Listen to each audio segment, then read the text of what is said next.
I'm Daniel Schwanke, the director of Notre Dame's Academic Center in Jerusalem, and you're listening to Jerusalem Talks. In this episode, Avraham Burg sits down with Dr. Katja Soennecken, Assistant Professor of Biblical Archaeology at the Luxembourg School of Religion and Society, and Deputy Director of the German Protestant Institute for Ancient Studies of the Holy Land in Jerusalem, who has been part of numerous excavations across the land. Together, they explore the question of what is biblical archaeology and how much is it affected by modern political and religious motivations.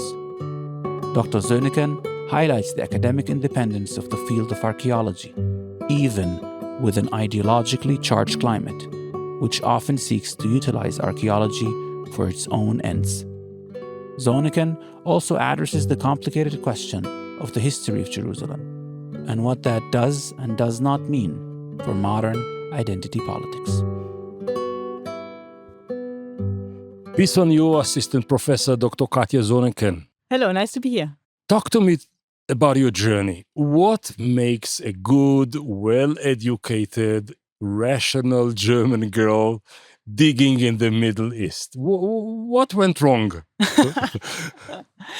It's a really long journey, and it started, when I remember correctly, during my school days when I don't know why I decided to take Hebrew as a class in the last 3 years. At high school? At high school. And then my Hebrew teacher knew this crazy archaeologist in the Holy Land. So he managed to sneak 3 of us into the excavation in Tel Safi. So I excavated during my last semester as a summer break in school in Tel Safi, the Philistines. And this is, I think, where it all Philistines, began. let's explain to our audience. We do not talk about the contemporary Palestinians, but the Philistines that were kind of one of the Greek tribes that roaming the Middle East and eventually settled between the river and the Jordan. Their story is a little bit more complicated, as I write my habilitation on. But let's say they are part of the so-called Sea People, some kind of immigrant newcomers that arrived in this country in the southern coastal plain around the 1200s. Where is the school in Germany? Where are you from? Oh, it's a very important town called Herkenrath. If you don't know it, you missed nothing. It's in the middle of nothing, more or less east of Cologne. You don't want to compete because I live in even smaller and less known village, okay? So there at high school, you had Hebrew studies, and wow, this is impressive. Yeah. And our teacher managed to get us into one of the excavations. And this is where my love for the country. And Tel Safi is an important place. It was wonderful. Yeah, talk to us a minute about Tel Safi, because it is a cornerstone of the Holy Land archaeology. Where is it? It's in the coastal plain, in the southern coastal plain. It's one of the Philistine cities we know from the Bible, the Pentapolis, these 5 cities that were in a coalition together. Goliath. Goliath. That now were made to the arch enemy of the new So Israel. what was the first ever discovery of the 17 years old Katja? Oh, I was 18, just 18. The mature Katja. What was the first discovery, excavation? Honestly, I can't tell you because I was so overwhelmed by all the new impressions. But the best of the first week was that the Aaron Meir, the excavator director, told us, you're making such nice profiles because you're German. They are so straight. And this was like... what a compliment. Now I'm one of the big things. Maybe we'll have time to go to Aaron Meir later, because in Israeli archaeology, there are schools, the Jerusalemite school and the Tel Aviv school, and Aaron is playing a pivotal role, but maybe we'll get there, maybe not. But so you first dig here, and then you go back home, you finish your school, you do your matriculation. And then I decide to study classical archaeology, not biblical at all, because there's no way to do biblical archaeology in Germany. So you have to decide for one of the other archaeologies. And because Hebrew was so cool, I decided to take Jewish studies as the minor subject and art history, but this was so boring, so I changed it to theology. Humboldt University? Where? Heidelberg, the Jewish school in Heidelberg. Okay. There is a good school there. Yeah.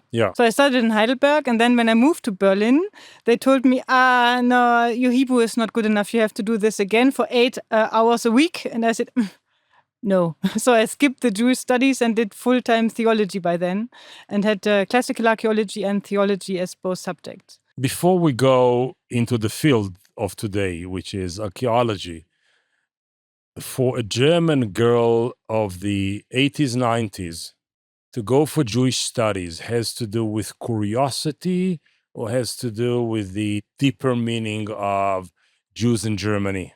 When I started, it was curiosity about coming from the language to the culture to the religion. And then I just wanted to know everything about this sister religion of my own. And then I realized it's not only the sister, it's the mother. And it's far more important actually for my own belief.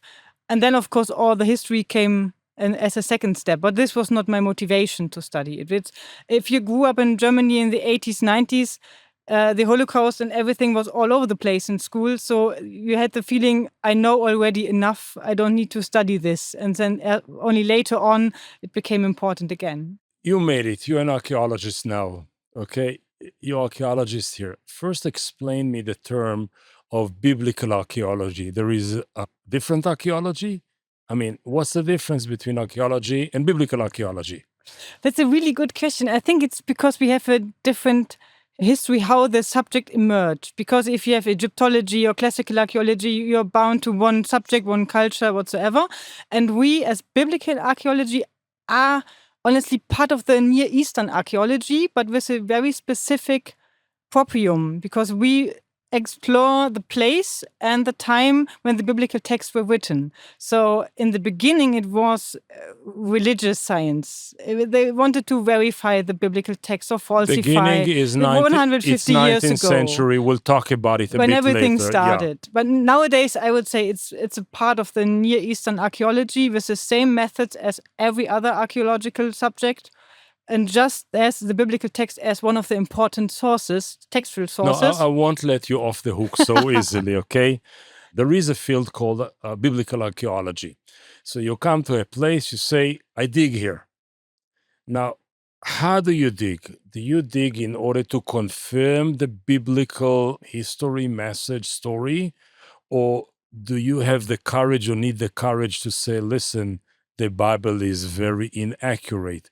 What is the digging? The digging is to support or to unsupport? That's a question 50 years ago. This would be a good one.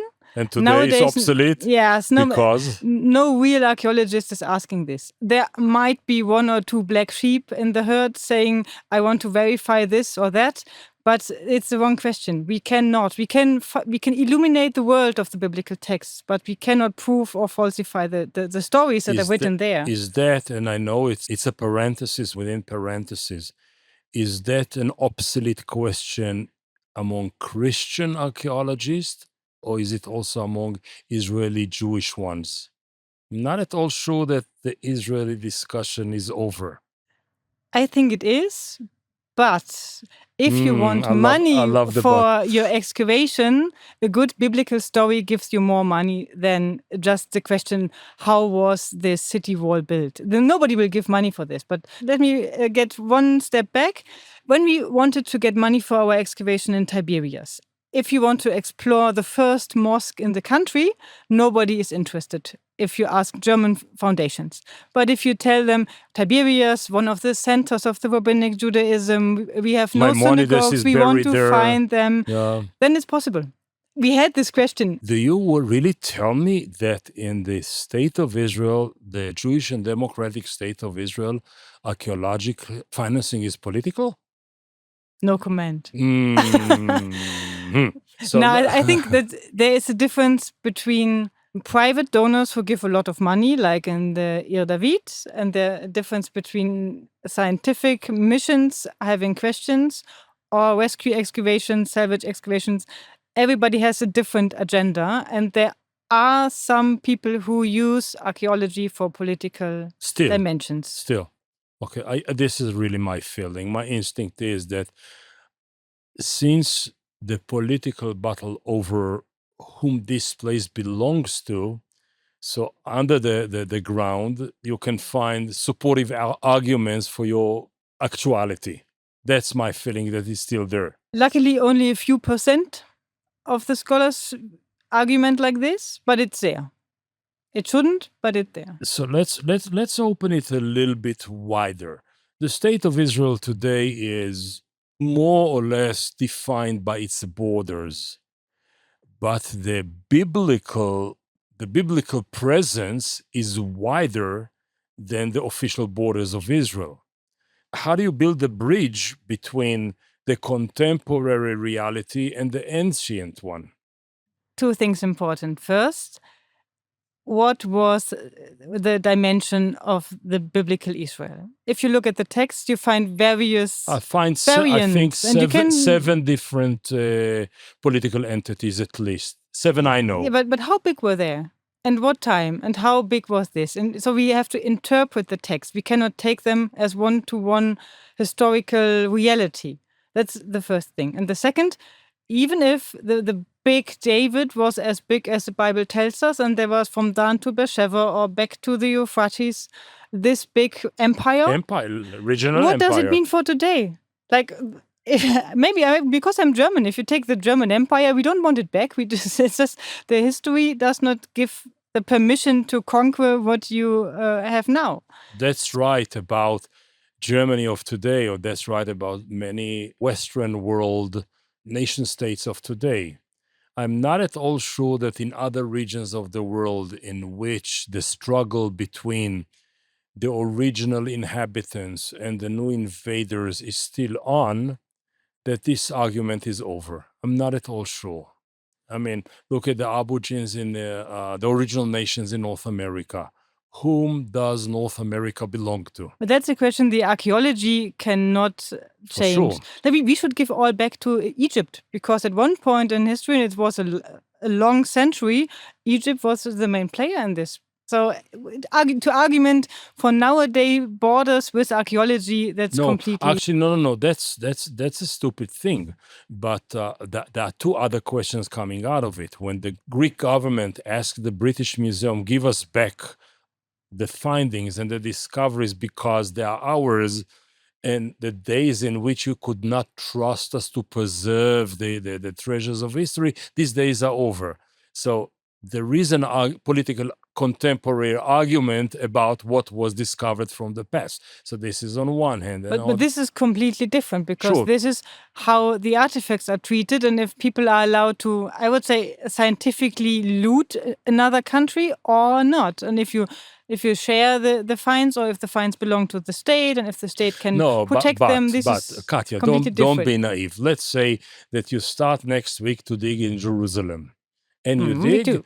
and I know, you dig and you discover the Holy Ark.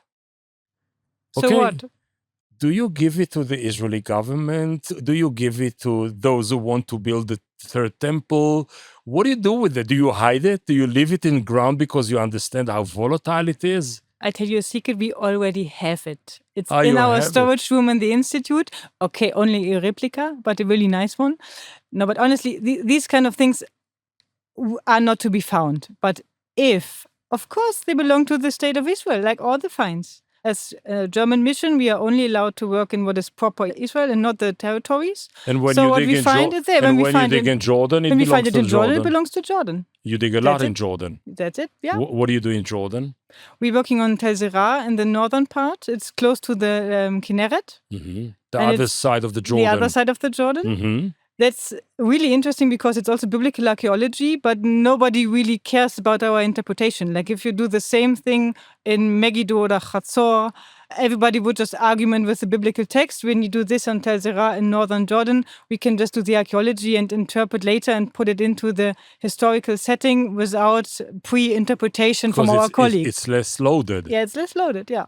But of course, all the finds we do, they belong to the Jordanian government. We are allowed to export them, to restore them, to make copies, to work with them, but then we give them back. And some of them are in the National Museum in Amman, and it's pretty cool to see something you've excavated and hold in your hands than in the National Museum. First, I can imagine. I remember I saw the movie, the film of the Egyptian National Museum moving from the old building to the new one, and the parade of mummies in the street. Whew, it's powerful. I mean, archaeology is very presented in the real-time region, because most of the nations here are new or renewed, and therefore we have to find roots deeper than the surface. But if you're looking for your own identity to look back in archaeology, it's really difficult because we have more questions than answers. Questions like and answers like. If you look like I'm doing in my work at the transition from the late Bronze to the Iron Age, like one of the formative periods where the whole civilization collapsed and everybody had to invent themselves new. Who was here and who came? What groups did we have in the country? How were they interacting? How were they defining themselves? That's our questions we really cannot really answer because we do not have enough written texts. And if you just have the walls or the cooking pots, then you can interpret a lot, but you can never be so sure if you really get it right. In some of the controversial diggings, at least in Jerusalem, Al-Quds, the Israelis find a very interesting way what to do. They say, let's say we have 24 layers, 22 layers, 30-some layers, which are, each is a period, each is a history, each is a nation, each is a rich story, but we focus on those that support our narrative and we ignore all the other histories and all the other narratives. So this is a way to go out of the catch. It is, but luckily it's not the main thing. So yes, if we're talking about David or Silvan, that's what's happening. Because with the help of archaeology, some people want to claim the land, they claim they were there before or so, but this is really has nothing to do with archaeology as a science. This is interpretation, and that is some archaeological colleagues follow them because it's so convenient, because it gives you a position, it gives you money for a campaign, whatsoever, or even because they share the same ideology. But most of them, or most of us, say, we can just say, don't do this. Don't do this. You're really giving a bad taste to the whole science. And since you're coming from the scientific field, let's stay there, okay?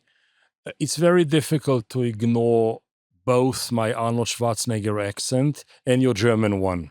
Okay, so you're coming from Germany. I was born to a German father. And here is a question. Why Germans for the last 150 years are so curious about archaeology in this region? It's not only the Germans, it's also the English and the Italian and the French. And the Swedish, and then, yeah. But I think it has to do with religion, and it has to do with the biblical text, and that our subject started with the question, is it true or is it not true? Is it a myth or is it something we can believe in? And the wish to prove what's written and to lay your hand on something that's real, and then it's reality. Go a deeper here. Is it a Protestant need to translate the scripture into concrete language, like Martin Luther translated the Bible into comprehended language? Is there a difference between Catholic and Protestants vis-a-vis archaeology in the Holy Land? That's a difficult question. In the beginning, I think yes, because the Protestants, but it was not like the wish to make it a better language, but it was the wish to have the historical facts and the biblical texts in sync. In sync.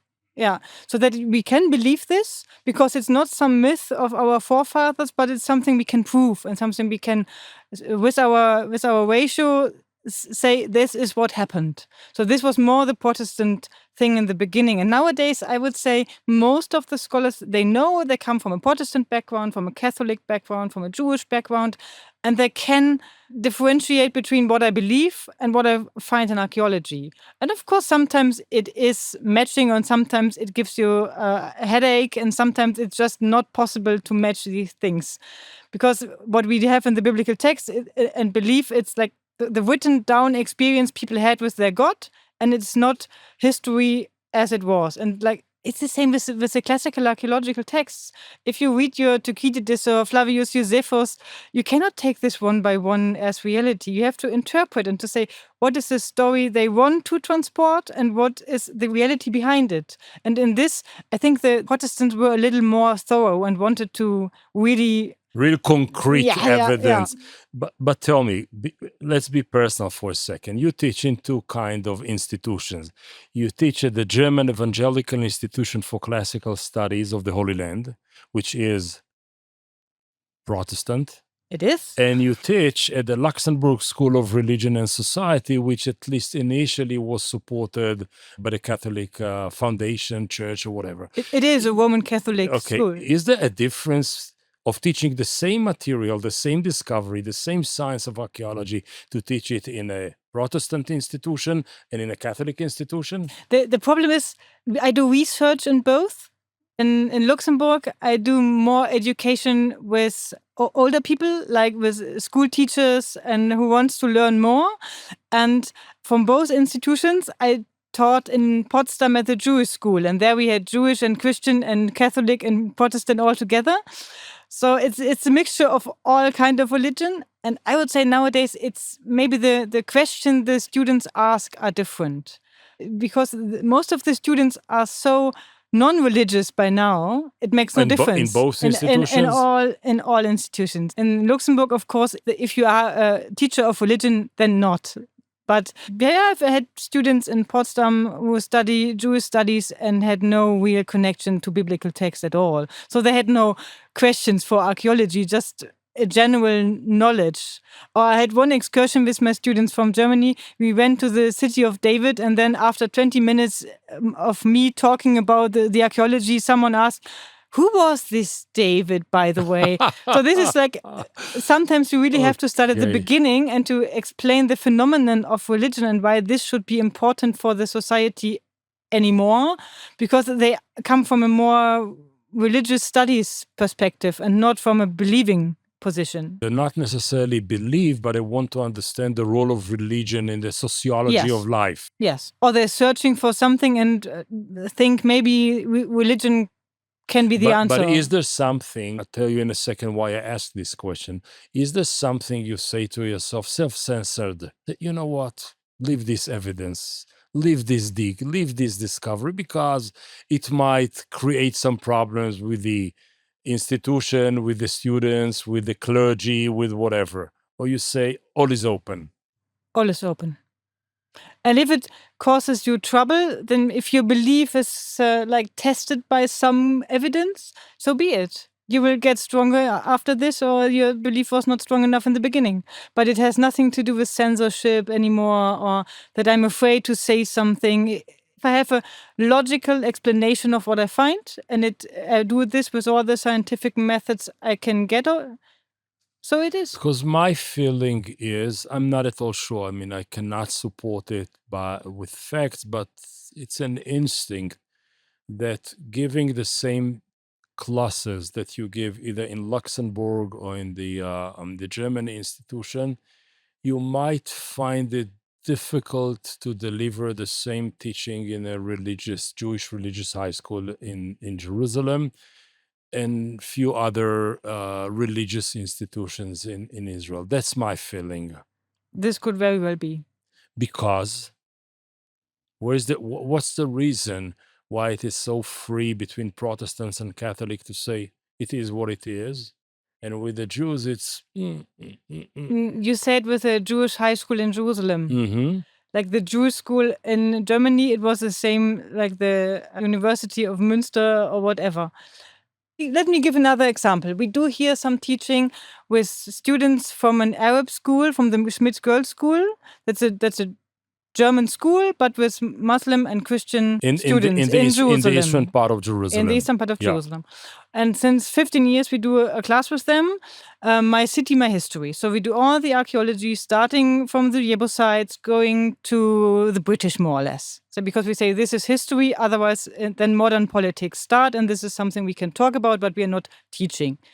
So, and with this, I realize that for them, it's not only history, but it's their personal life. It's identity. Their city, it's their identity, it's the politics they live in. It's sometimes what their imam is telling them or what their pastor is telling them. And then we have more heated discussions. I'm not censoring myself with these kids, but for them it's more challenging to have this 3 weeks class with us and to learn about the Jewish history and the Christian history and all how this all went together.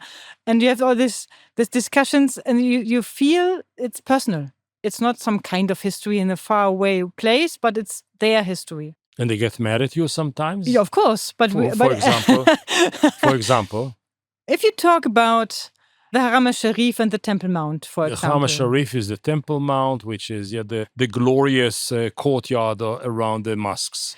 You say it like this, but the question for some of them is the Haram Sharif the Temple Mount? Yeah. That's the question. Which is the Jewish argument versus the Muslim argument. Yeah, and then you have to navigate in between and telling them, yes, of course, we have this and this and this sources who tell us about the Jewish temple. And there, even if no excavation is allowed, and it will not be, at least not maybe in the next 50 years, there is no question that the Jewish temple was somewhere in this place. But there's also no question that it's now one of the most important Muslim sanctuaries. Sure.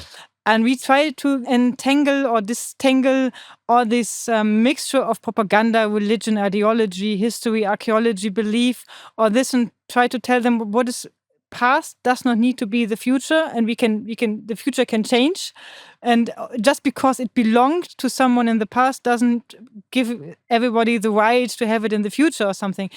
But with them, it's really challenging also to teach, because they have real questions, and these questions change what they think and how they see the world. For example, what is a real question that your answer might change the worldview of a student? Apart from, was there a Jewish presence where now is our sanctuary?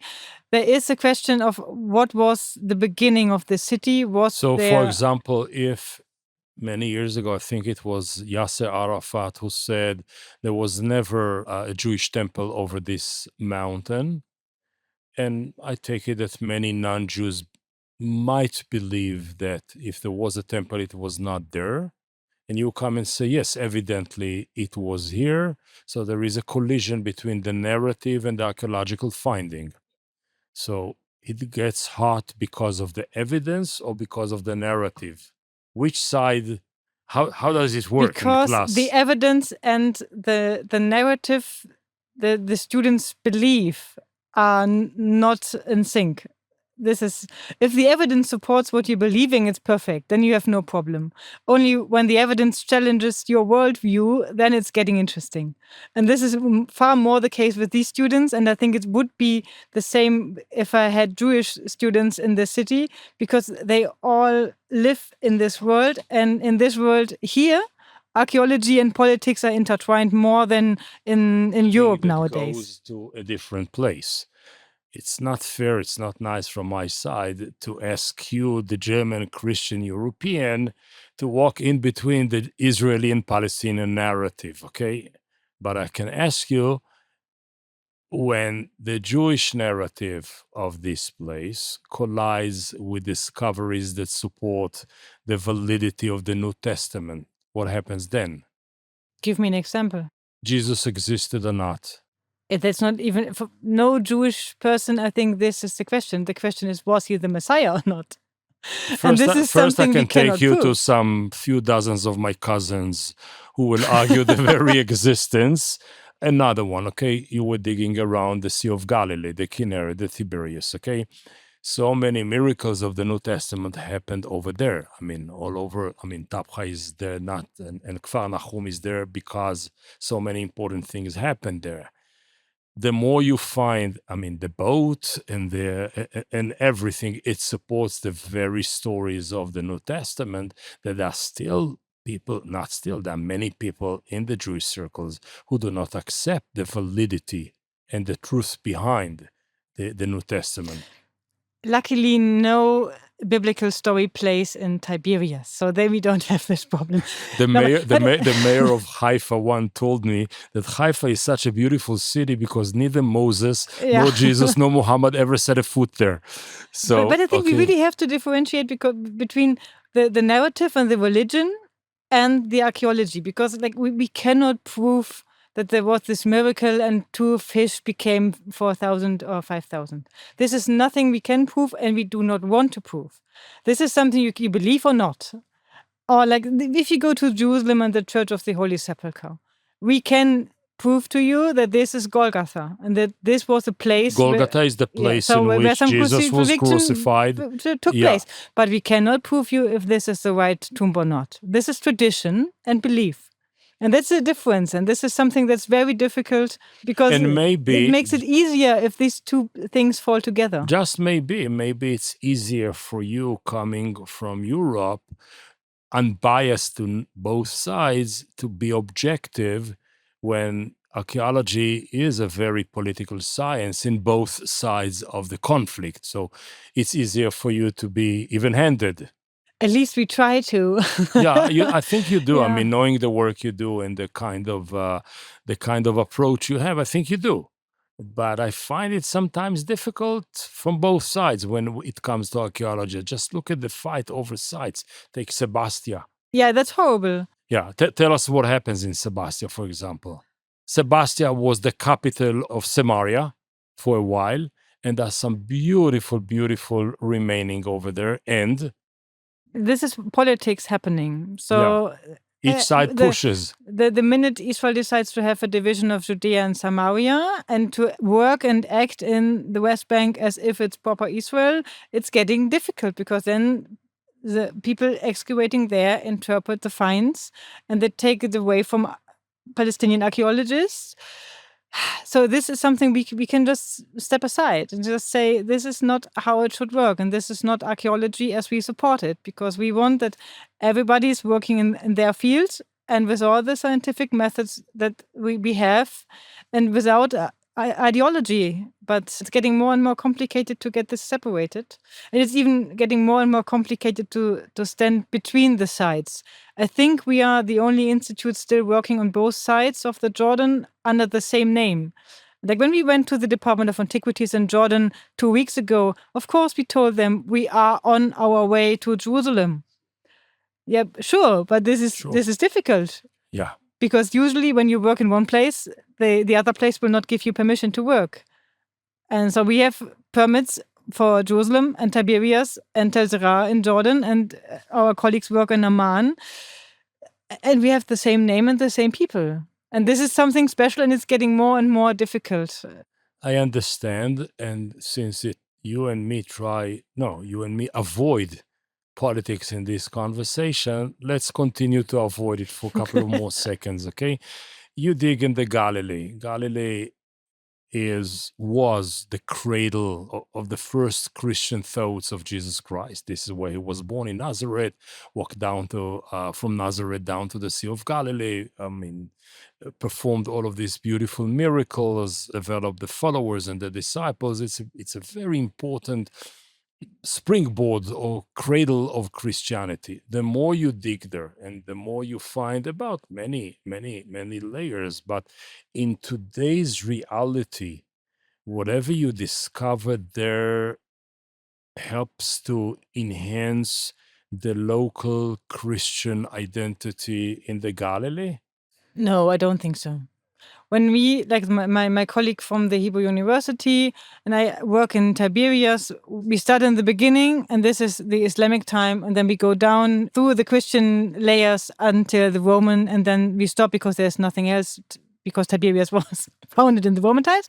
But I don't think that we changed. The name Tiberius is after Tiberius Gracchus? No, the one of the Kaiser. Tiberiuses. The Kaiser Tiberius. Yeah. Yeah, we of course I can tell the story saying that the governor of this territory in the time of Jesus founded the city, but this does not make the city more important for any Christian nowadays. I don't think so. You see the raw material. You take your shovel, you dig, you find.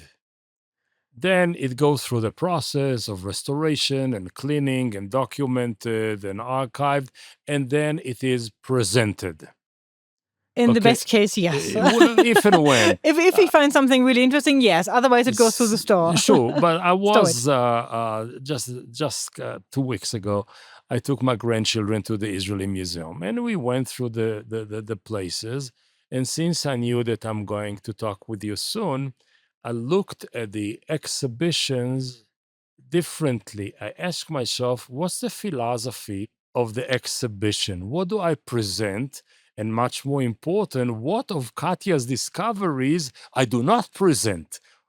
So talk to me a little bit about who presents what's in the region, who presents what's in Jordan, who presents what in Palestine, who presents what in Israel. I think you want the answer that everybody's biased and presents the time period they like most, but it's not the case anymore, because not only the archaeologists but also the museum people and the conservators most of them are beyond this. So you will find in the National Museum in Amman not only Islamic, but all the various regions. Or like when we publish our stuff from Tessera, of course we can publish a volume about chalkstone vessels and they are Jewish and important for purity. Yes, you can do this, and it's not hidden away somewhere. But it depends where you go, then the focus will be different. Like if you go to the Israel Museum, I would say it's pretty neutral, as neutral can be with history. If you go across the street to another museum, it's a little more difficult. It's a little more ideology in the display. You mean the Biblical Museum in Jerusalem? The Bible Lands, yeah. Yeah, okay. Let's go to a completely different place. You walk into a field. And It happens. It happens to you more than me, okay? I run through the field, but you walk there. Where do you know where to put your shovel? Where do you know where to dig? I mean, it all looks the same. No. Come on. Stones, thorns, dry bones, and some trees. How do you know? I tell you, in this kind of the region, you have a good chance that you will find something wherever you go. But of course, you do not start with your shovel. You start with a survey, with some. You walk the field, and then you find sherds, and you know what kind of what time period somebody was here, and then you find some stones But before, we are now 150 years of thorough mapping of everything. Still, you go out here to the courtyard. Do you see differently than I do? Do you see upside down stone that you say, this is the cornerstone of, I don't know what, the third temple? Yeah, I think when you're running through a field, you have no time to look down, so you will not see what I see. Breathing. Yeah. It depends on your education, what you're used to see, what Katja, you know. Katja. I think I see more shirts and more antique things than you would see. Yes. It's a kind of training. And sometimes I walk through the forest in Germany and think, some shirts. And of course not, because there are no. But you're so trained to look for some coloring, for some forms on the ground. So the question is not only how does the past presents itself at the present, but you know at least 4 or 5 realities around here, okay, around the region. In 2,000 years' time, Katja from the future will come and dig. What will she find about our period? I'm afraid there will not be much left, because everything is disposable. The beton will be crumbled, the paper will not be there anymore. And I hope in 1,000 years we do not have to excavate, we just do some scanning and then we know it. Okay, but I got it will be more and you will more have difficult. An application that, okay, but still. No, it will be more and more complicated because our world is more globalized. If you look in this room, where do all the furniture come from? Where is the IKEA? microphone come from? Yeah, but what's IKEA? Is it a religion? Is it just a supplier? It's very difficult to tell ritual. in the future. Yeah. You go once a week to spend money you don't have on materials you don't need. Yeah, last week I was sitting with my husband eating dinner, and then I said, okay, we have this nice plates from IKEA that you find all over the place. It's like this multicultural blah, blah, blah. And then we have this mustard from France, and then we have this juice from Israel, and then we have this avocado from the territories. So what will some archaeologists think of this? So it's just, nobody will expect us to be German. Yeah, but in a way you're telling me that archaeology is an extinct science. I mean, there is an expiration day for archaeology. If you read Yuval Harari, then archaeology is the only science that will survive KI, or the artificial intelligence. But I think, our times will be very boring to excavate and very difficult to interpret because we have no written text that will survive the next 2,000 years. If you have all the internet and the cloud whatsoever, I don't think this will be there in 2,000 years, and then it will be so complicated to make sense of this room. I have to think about it, so I'll leave it aside. Next week, you start a new digging, Altneu, I mean, old new digging in Mount Zion in Jerusalem. Yes. Take us to there. What you already did there, what are you going to do now? Why again? This is really also a long journey starting more than 10 years ago. 2015, the Institute started by basically cleaning some old excavation by Bliss and Dickey and Bargel Pixner around the Essenes Gate, the famous one. So we just cleaned this and tried to... Essenes Gate, the gate of the Essenes. It's one of the city gates described by Flavius Josephus and at the southeastern corner of Mount Zion. In the area of the Anglican Prussian cemetery. Yeah. So there you can see. It's not one of the 7 gates of the city. No, today. it's not the old city wall. It's on Mount Zion on the far corner next to. Okay. If you know the Catholic cemetery with Schindler's grave on the other side of the street, there it is. So we started there cleaning and trying to make some sense out of these old excavations that did not document as best as. Because it's 19th century. 19th century tunnels and then getting up. And in which the technology was such that people were digging but not really documenting and not really being careful about whatever they are not interested in, etc., etc. In the first is the state of the art of archaeology was different in 18th, 19th century, but also the excavation of the 19th century and 20th century was not published correctly. It was just they had this. So 15 years ago, you walk in. We walked in and we cleaned and we tried to get not the gate, but the city next to it, so that we can date the threshold of the gate and everything. This was the start. And then Bargel Pixner, the former excavator, claimed he had found the Iron Age, Hezekiah time city wall of the 8th century. And we tried to verify this and just saying he never published pottery, so we tried to find this back and clean it and then say, yes, nice, we can add something to his publication. It turned out after 5 years of searching and excavating and everything, we have proof that there was no Iron Age city wall, but instead a Hellenistic, Hasmonean, everything Byzantine, much later. really nice city walls, but no Iron Age. No, it's 900 years later. Yeah, the Hellenistic is from the 3rd century. Okay, so that early. That early. Okay. But still not the Old Testament time.